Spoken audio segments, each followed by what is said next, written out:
अगला बात जो है हमारे से में मतलब जो मिसचीफ में ही स्मिथ वर्सेज ह्यूज, ये 1960 का मामला है और 1WLR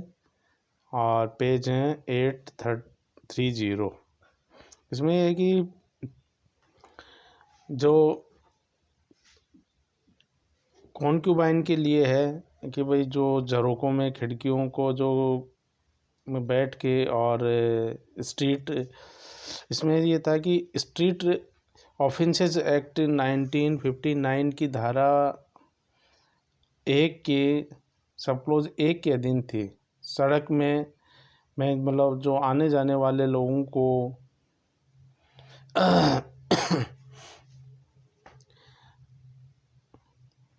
कोई छेड़छाड़ करना या याचना करना, इसके ऊपर प्रतिबंध की बात इस मामले में रखी गई थी। दूसरा अगला मामला है अपन कंवर सिंह वर्सेज दिल्ली एडमिनिस्ट्रेशन, और ये है AIR 1965 सुप्रीम कोर्ट और पेज 871। ये अपीलार्थी पर भारतीय दंड संहिता की धारा 332 के अंतर्गत अभियोग लगाया गया। अपीलार्थी ने संपत्ति की प्राइवेट जो प्रतिरक्षा का तर्क दिया, और उसका तर्क था कि पशुओं को दिल्ली नगर निगम अधिनियम 1957 की धारा 418 के अंतर्गत अबेंडेंट कैटल नहीं कहा जा सकता। ये था कि जो मामला, ये जो सड़क के ऊपर आवारा पशु घूमते रहते हैं, उनको रोकने के लिए दिल्ली नगर निगम अधिनियम 1957 की धारा 418 के तहत कार्रवाई की गई, और उन पशुओं के मालिक मतलब जो ही नगर पालिका के अधिकारी, नगर निगम के अधिकारी उन पशुओं को ले जा रहे थे, क्योंकि वो रोड को रोकते हैं और उसकी वजह से एक्सीडेंट वगैरह बढ़ते हैं, इस वजह से ये ले जा रहे थे। और तो उनके मालिकों ने दिल्ली नगर निगम के जो कर्मचारी थे उनको उनके साथ में मारपीट की, और धारा 332 के खिलाफ उन्हें पशुओं के मालिकों के खिलाफ कार्रवाई की बात आई IPC की धारा के तहत। तो उन लोगों का कहना था कि अबेंडेंट कैटल नहीं है ये, या परित्याग किया हुआ या छोड़ वैसे नहीं है, क्योंकि हम इनके मालिक हैं, इसलिए अबेंडेंट कैटल नहीं कहेंगे इनको। अबेंडेंट कैटल का उनका कहना था कि अबेंडेंट कैटल का मतलब है जो कि आवारा है, जिनके कोई मालिक नहीं है। तो उन पशुओं के बारे में एक्ट बना हुआ है, नहीं कि इन हमारे पशुओं के, क्योंकि इनके तो हम मालिक हैं। अतः ये जो मतलब जिस एक्ट के तहत, जिस धारा के तहत ये हमारे पशुओं को ले जा रहे थे, वो गलत था। लेकिन मामला सुप्रीम कोर्ट में गया, और सुप्रीम कोर्ट ने ये जो तर्क था वो अस्वीकार करते हुए कहा कि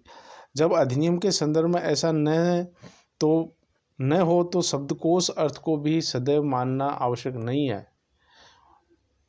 इसमें विधायिका के आशय को जानने के लिए देखना जरूरी है कि रिश्ती को समाप्त किया जाना था, क्योंकि उसके पीछे मकसद क्या था विधायिका का या लेजिस्लेशन का? मकसद तो एक ही था कि वो मतलब जो आवारा पशु हैं, रोड के ऊपर घूमते रहते हैं, शहर में जो परेशानी पैदा करते हैं, उनको रोकना था। इसलिए कोर्ट ने कहा कि रिश्ती को समाप्त किया जाना था, और क्या उपचार प्रदान किया गया था। अतः परित्यक्त या एबेंडन शब्द का अर्थ खुला छोड़ना या बिना देख रेख से के छोड़ना है। तो ये सुप्रीम कोर्ट ने अभी निर्धारित किया। आगे हम और देखते हैं, क्योंकि इंटरप्रिटेशन में जो भी मामले हैं, या ये कहें कि जो हमारे मैटर जो, या ये कहें कि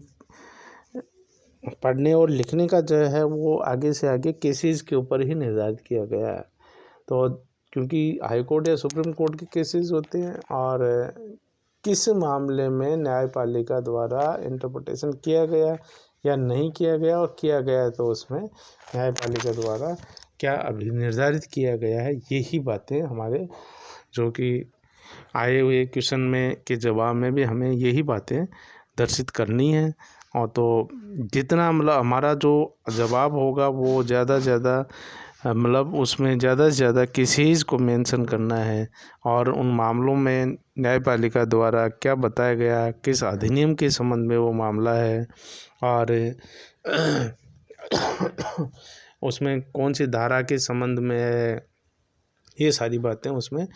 देखनी होगी। क्योंकि इंटरप्रिटेशन न तो पूरे अधिनियम का होता है, न ही पूरी धारा के संबंध में होता है, बल्कि धारा के भी किसी शब्द के संबंध में निर्वचन या इंटरप्रिटेशन न्यायपालिका द्वारा किया जाता है। तो हमें इस बात को बिल्कुल ध्यान रखना चाहिए कि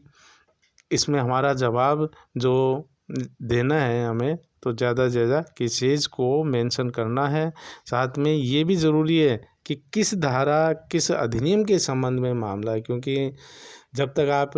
इस बात को दर्शित नहीं करेंगे कि कौन सा अधिनियम है, उस अधिनियम की कौन सी धारा है या उस शब्द का उस धारा के किस शब्द का निर्वचन किया जाना है, ये सारी बातें इसमें आनी ज़रूरी होती है। तभी ये हमारे जो मतलब निर्वचन की जो बात है वो स्पष्ट होती है, क्योंकि विशेष बात के ऊपर ही निर्वचन किया जाता है। और उसमें भी जैसा पहले बताया कि कोई अस्पष्टता हो, संदिग्धता हो, दोहरा अर्थ लग रहा हो, तभी न्यायपालिका इंटरप्रिटेशन करती है। अदरवाइज न्यायपालिका सिर्फ जैसा कानून होता है उस कानून के तहत ही न्यायपालिका उसमें निर्वचन न करते हुए उस मामले को विधायिका के जो उद्देश्य के अनुसार ही निर्णित करने के लिए अग्रसर होती है। लेकिन यदि उसमें किसी प्रकार की अस्पष्टता हो तो न्यायालय उस अस्पष्टता को समाप्त करते हुए निर्णय को अग्रसर करती है, या कहें कि निर्वचन करती है, या इंटरप्रिटेशन न्यायपालिका द्वारा किया जाता है।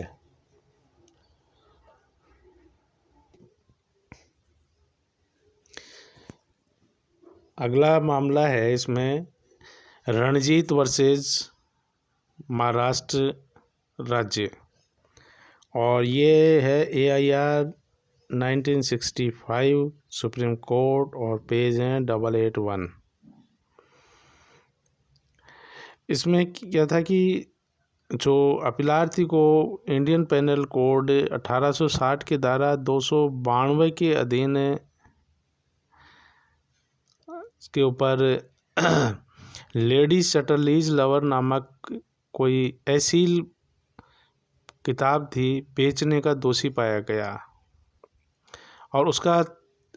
तर्क था, अपीलार्थी का तर्क था कि अभियोजन को उसके विरुद्ध दोषपूर्ण मस्तिष्क अथवा इस बात का ज्ञान की पुस्तक अश्लील है, साहित्य था, साबित करना चाहिए। उसका कहना था मेरे पास तो हज़ारों किताबें हैं और मैं सभी किताबों को पढ़ता नहीं हूँ, और पढ़ता नहीं तो मुझे इस बात में मतलब इसके बारे में जानकारी भी नहीं थी कि ये किताब वो अश्लील है, क्योंकि किताबें खरीदी जाती है, खरीद के वापस जब ग्राहक आता है तो उसको बेच दी जाती है। इसलिए किताबों के मैंने कोई किताब का अध्ययन नहीं किया है, इसलिए मेरे ऊपर ये अश्लील साहित्य रखने के संबंध में किसी प्रकार का जो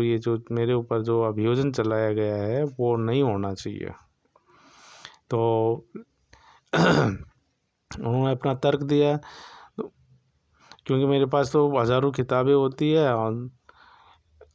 और ये मेरे लिए असंभव भी है, क्योंकि पुस्तक को वह जानने के लिए वह अश्लील है अथवा नहीं है पढ़े। उच्चतम न्यायालय ने इन तर्कों से असहमति दी